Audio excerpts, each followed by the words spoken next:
Juan 20 del 1 al 10, lectura de nuestra liturgia, lectura para los estudiantes de liturgia de nuestra iglesia del ciclo A, donde estamos en este año. Lectura sencilla, una de las más sencillas sobre la resurrección. Y sinceramente, cuando tenemos que tocar el tema de la resurrección, podría ser un tema muy sencillo y al mismo tiempo de gran algarabía. Jesucristo venció la muerte. Pero es interesante, yo como profesor de historia, me puse a buscar qué ocurría en el mundo cuando Cristo estaba resucitado.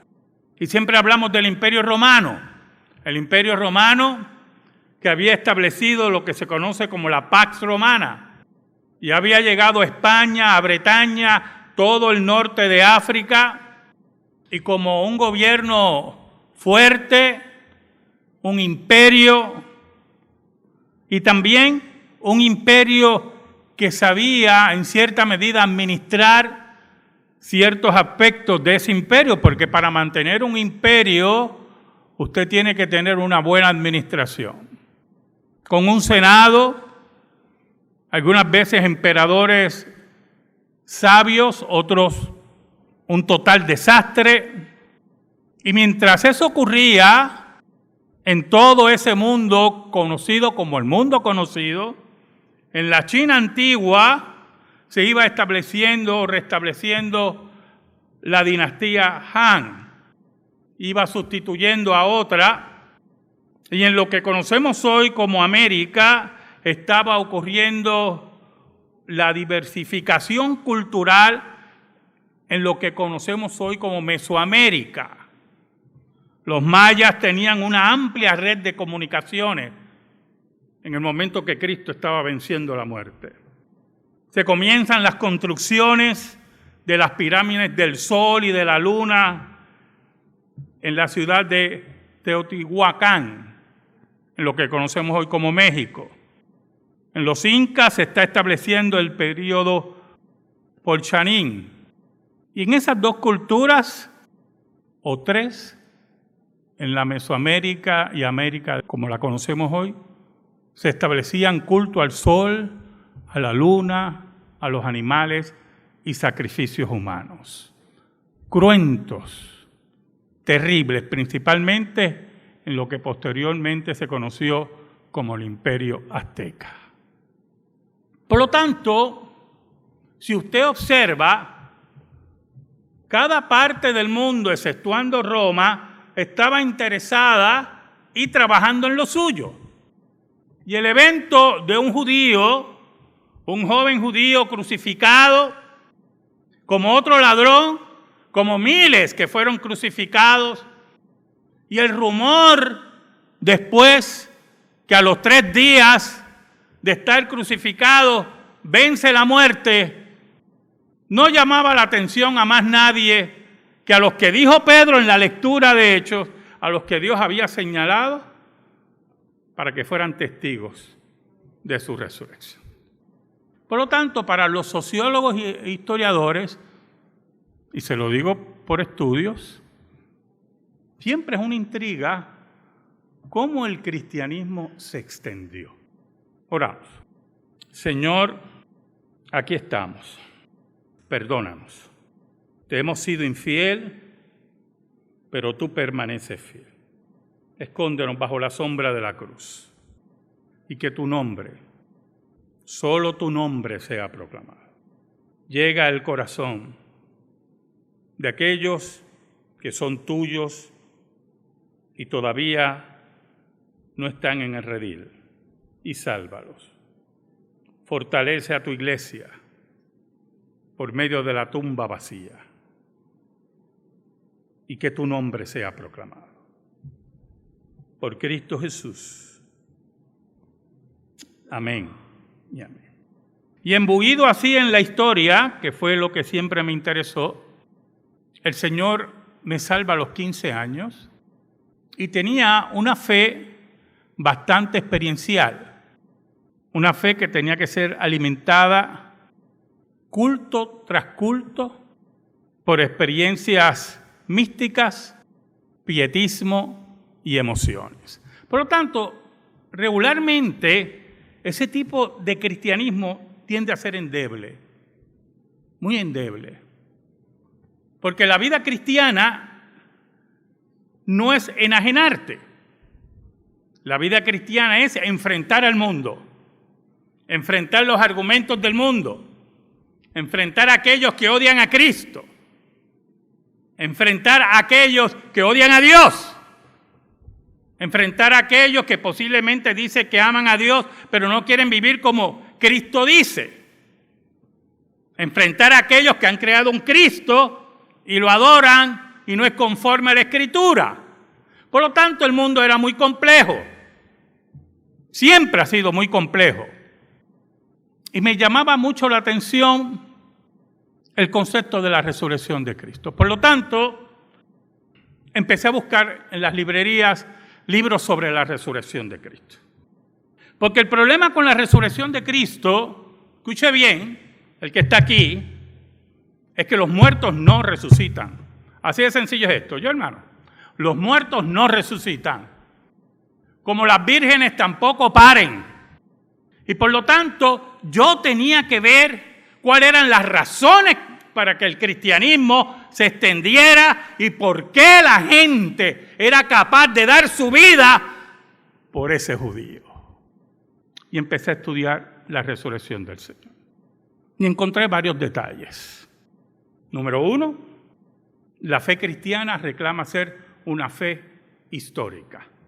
Cuando usted estudia lo que yo acabo de mencionar, religiones aquí e imperios, en China, en Mesoamérica, en el Suramérica, de unos cuantos, ¿verdad? Porque no va a darle una clase aquí de geografía. Todos tienen orígenes divinos. Todos tienen orígenes divinos. Cada dinastía china tiene un origen divino, o un dragón lo vomitó, o cosas así, ¿verdad? Y los mayas, su culto al sol, sus regentes son hijos del sol, aunque el sol los quemaba, eran hijos del sol, aunque se morían. Y los aztecas tenían un culto a la muerte. Por eso usted ve que ese culto a la muerte se transforma en el folclore mexicano hoy, en el Día de los Muertos. Y ellos tienen con parte de su folclore, ¿verdad? No estoy haciendo una crítica. Parte de su folclore, pues usted ve muchas carabelas y ve las catrinas y algo interesante desde el punto de vista folclórico y antropológico. Pero es un culto a la muerte. Los incas igual. Y yo puedo seguir. Pero el cristianismo, a diferencia de ellos, que venía todo de un folclore totalmente irreal, el cristianismo reclamaba que Cristo venció la muerte dentro del tiempo y el espacio. Y ahí había un problema. Entonces, usted va a los relatos de la resurrección. Y mire este relato, uno de los más sencillos. El primer día de la semana, María Magdalena fue de mañana, siendo aún oscuro, al sepulcro y vio quitada la piedra del sepulcro.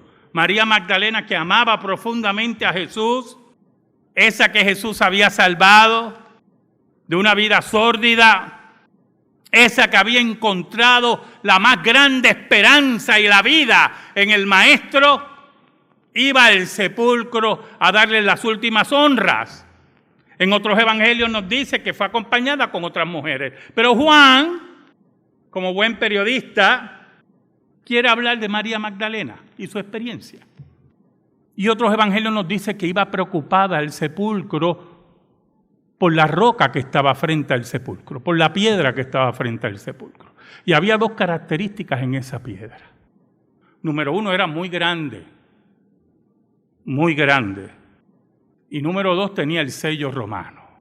El imperio, que tenía un ejército que molía carne, el imperio que mataba a sus soldados si se dormían, en la vigilancia, el imperio que no permitía en ningún momento ningún desaire, era el imperio que había decidido sellar una tumba de un triste judío crucificado en una cruz. Toda la fuerza del imperio en la tumba de Jesús. Y cuando llega, ve quitada la piedra del sepulcro. Y son 3 problemas menos. 1, la piedra está movida, el sello está destruido y los soldados habían corrido como ratones. Algo había ocurrido. Y estas son las bases de la fe histórica de la iglesia. Porque la narración que hacen los evangelios de la resurrección de Cristo nos lleva a pensar, a meditar como hombres y mujeres de mentalidad racional, a decir, ¿cómo es posible que estos hombres y mujeres que salieron corriendo cuando Cristo fue arrestado, que lo negaron, que lo entregaron, ven esa tumba vacía? Entonces ella, de sorpresa, Juan resume toda la historia. Juan hace un papel de periodista, ¿oyó, hermano? En estas últimas 3 semanas, en nuestro país, en nuestro bello país, ha habido mucho suicidio. Demasiado, diría yo. El suicidio a mí me impacta mucho. Ver vidas perdidas, aún de jóvenes, de ancianos. Y entonces, regularmente le comento a mi esposa, mira, se acaba de suicidar, el último suicidio que le fue de una joven de 18 años. Entonces mi esposa me dice, pero ¿sabe por qué se suicidó? El detalle, ¿verdad? Y caramba, la noticia no lo dice, porque no todas las noticias son así. Resumen. Es una técnica muy vieja, hermano. Y eso es lo que hace Juan. Resumir. Oiga, y María, impresionada, dice el versículo 2, entonces corrió y fue a Simón Pedro y al otro discípulo, aquel que amaba a Jesús, y le dijo, se han llevado del sepulcro al Señor y no sabemos dónde le han puesto. Entonces la primera conclusión de María es una conclusión errónea, porque no conocen las Escrituras, no entienden las Escrituras. Y uno de los graves problemas que tenemos en el cristianismo es que muchos creyentes no entienden ni conocen las Escrituras. Y entonces, como hablé ahorita del mundo complejo, y salen a ese mundo complejo, enemigo de Dios, enemigo de Jesús de Nazaret, y escuchan mucho al mundo que odia a Dios, que odia a Jesús, que odia profundamente a Jesús. Hace poco me enviaron, fueron 2 o 3, tampoco tenemos que exagerar, pero eran manifestaciones teatrales que ocurren alrededor del mundo en relación a la persona de Jesús. Y entonces son manifestaciones teatrales blasfémicas y ponen a Jesús en diferentes formas que no hay que describir. Entonces usted se tiene que poner a pensar, ya a mí me dan gracia. ¿Por qué con Jesús? ¿Por qué no hacen una obra teatral así y ponen así de ridículo a Buda? Usted nunca se ha puesto a pensar. Con Mahoma no lo van a hacer, yo se lo aseguro. Porque vuelan por los aires. Porque estamos rodeados de cobardes también. ¿Oyeron? Estamos rodeados de cobardes. Porque es fácil, como dicen ahora, ¿verdad? Los bullying. Hacer bullying de aquellos que dan la otra mejilla. Eso es fácil. Pero hacer bullying con aquellos que te van a arrancar la cabeza, ahí tú echas hacia atrás. Porque estamos rodeados, vuelvo a decir, de cobardes. Y por eso usted ve que no hay obras teatrales sobre Buda y lo ridiculizan, o Lao Tse, o Confucio, o quien sea. ¿Sabe por qué? Porque el significado de la historia, el que divide la historia, es Jesús. Y ese es el que molesta la conciencia de la gente. Y ese es el que molesta a la gente allá adentro. Y ese es el que la gente odia, aunque Él manifieste su gran amor. El versículo 3 dice: y salieron Pedro y el otro discípulo y fueron al sepulcro. Corrían los dos juntos, pero el otro discípulo corrió más aprisa que Pedro y llegó primero al sepulcro. Era Juan el que amaba al Señor, el que escribió este evangelio. Y corría más que Pedro porque era más joven. Y aunque Pedro era un hombre fuerte, curtido, pescador, los que sabemos aquí de edad, sabe que la edad no perdona. No importa que usted sea curtido y pescador, ¿oyó? Yo tuve familiares pescadores, qué hombres fuertes. Joel sabe de eso. Qué hombres fuertes, hermano. Pero la fortaleza siempre va a ser alcanzada por la edad. Y Juan era más joven. Y Juan corre al sepulcro. Y la narración de Juan, en la sencillez de Juan, nos habla de eventos dentro del tiempo y el espacio. Nos hablan de la historia. Oiga, el versículo 5 dice: y bajándose a mirar, vio los lienzos puestos allí, pero no entró, no se atrevió a entrar. Aunque llegó primero, no se atrevió a entrar, solamente observó. Luego llegó Simón Pedro tras él y entró en el sepulcro. Usted sabe cómo era Pedro, ¿verdad? Ese sí que no medía. No medía en su boca ni medía en sus acciones. Y dijo: no, yo voy a entrar, porque tú posiblemente llegaste primero, pero el hombre curtido aquí soy yo. Y el líder de los apóstoles soy yo. Oiga, y Pedro entra al sepulcro, sin miedo, firme, con su conciencia pesada por haber negado al Maestro. Pero hermano, siempre amándolo.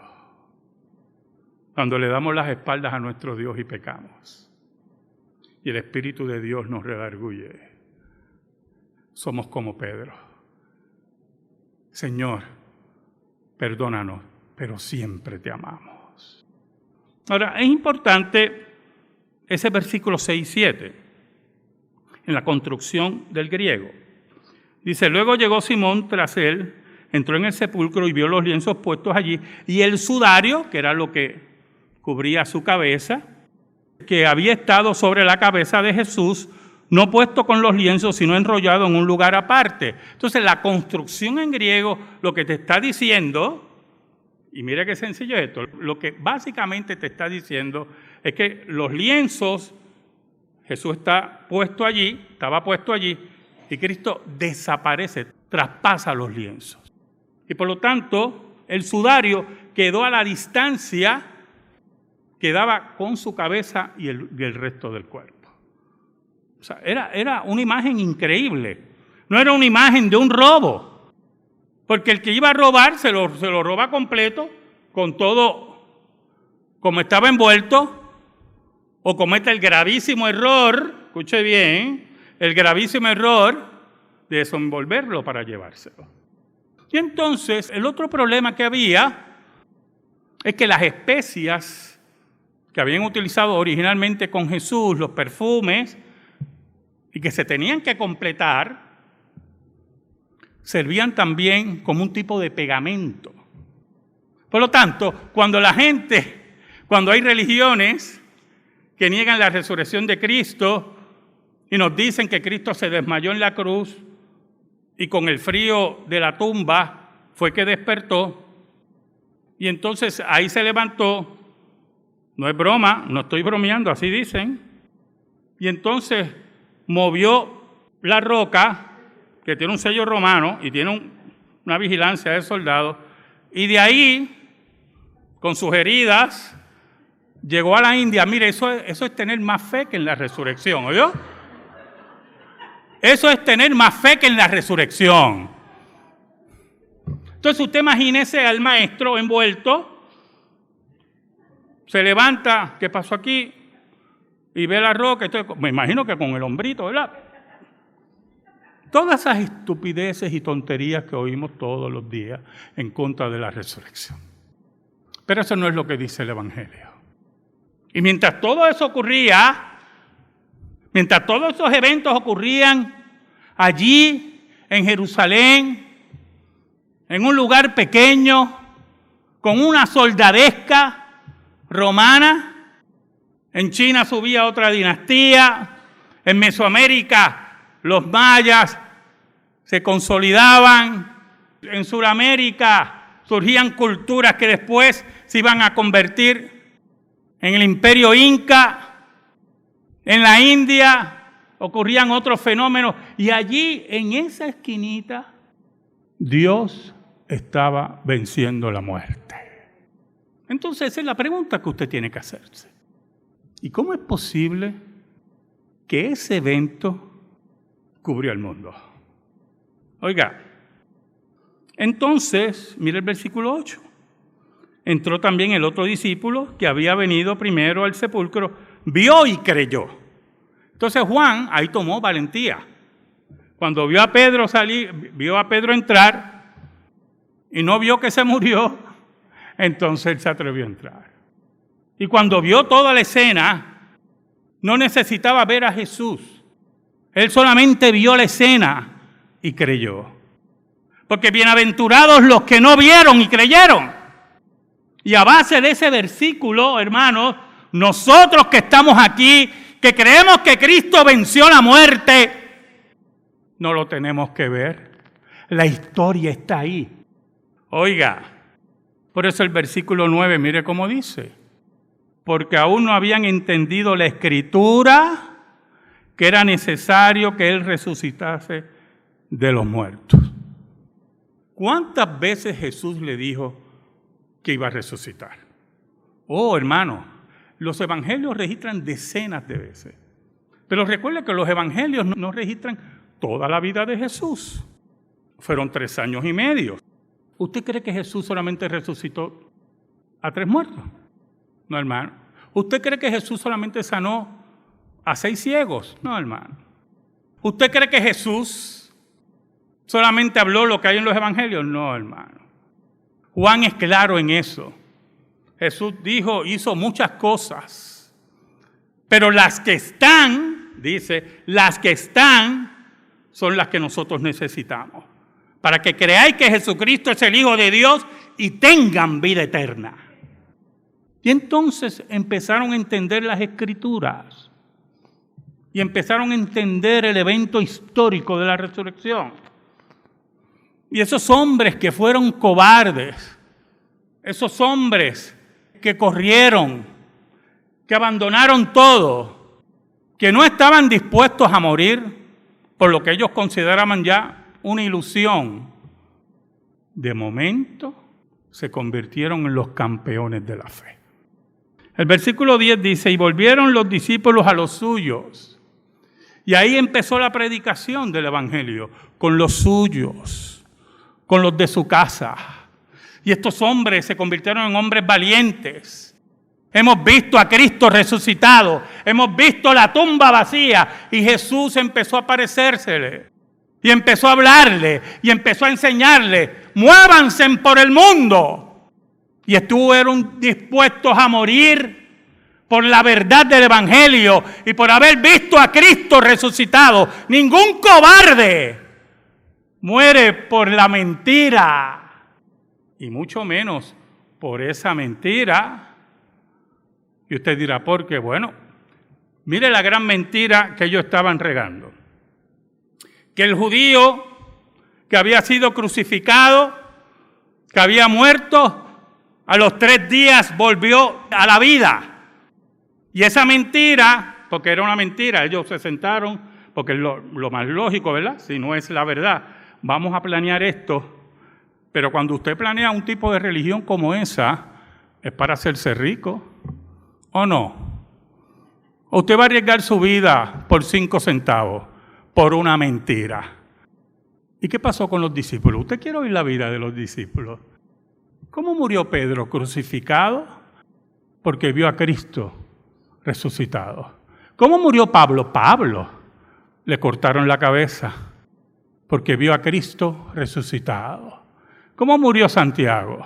Apedreado porque vio a Cristo resucitado. Y podemos seguir la lista.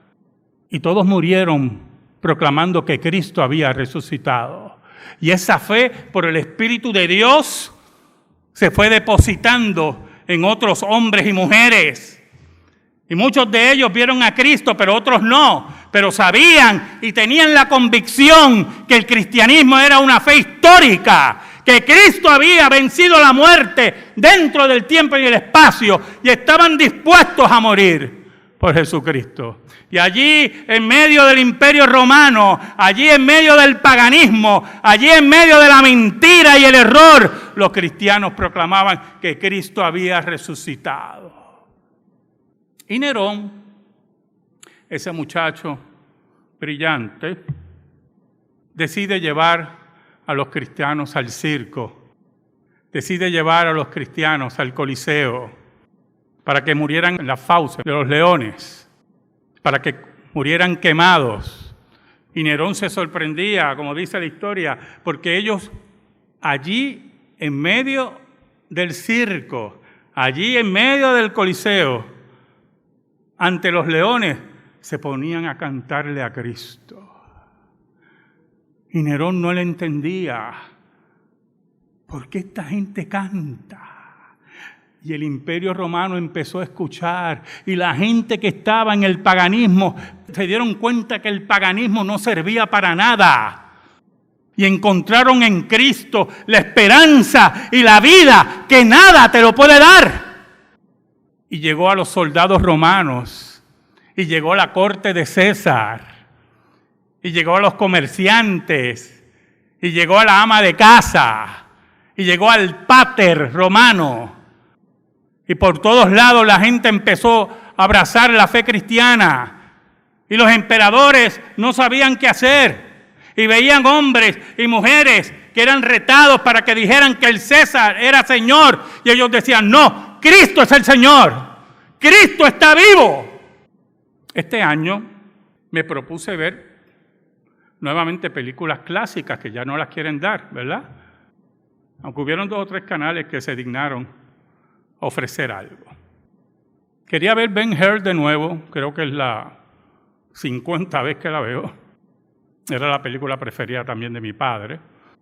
Quería ver Quo Vadis, pero quería ver, lo más importante que yo quería ver era la reacción desde el punto de vista cinematográfico de los líderes romanos ante el cristianismo. Y en ese tiempo se hacían películas increíbles, pero increíbles películas, ¿oyó, hermano? No como ahora, que es Marvel por aquí, Marvel por acá, basura por aquí, basura por allá, malos actores. Eran increíbles.